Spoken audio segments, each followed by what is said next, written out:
నమస్కారం ఈటీ న్యూస్కు స్వాగతం. ముందుగా ప్రధానాంశాలు. ఇది యుద్ధాల సమయం కాదు. ఆస్ట్రియా పర్యటనలో మోదీ పునరుద్ఘాటన. ముస్లిం మహిళలు భరణానికి అర్హులే. విడాకుల కేసులో సుప్రీంకోర్టు స్పష్టీకరణ. 2 గంటల్లో 5,189 రౌండ్ల కాల్పులు. సైన్యం ప్రతిఘటనతో ఉగ్రవాదులు పరార్. పాల ట్యాంకర్ను ఢీకొన్న బస్సు. 18 మంది మృతి, 19 మందికి గాయాలు.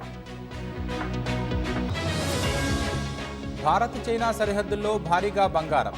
108 కిలోల పసిడి బిస్కెట్లు పట్టివేత. నక్సల్స్ స్థావరంలో ప్రయోగశాల. ఛత్తీస్గఢ్ అడవుల్లో గుర్తింపు. 7 రోజుల పోలీసు కస్టడీకి మిహిర్ షా. బార్పై కదం తొక్కిన బుల్డోజర్లు. 22 ఏళ్లైన చెక్కు చెదరని మృతదేహం. పెరులో హూస్కరన్ పర్వతంపై వెలికితీత.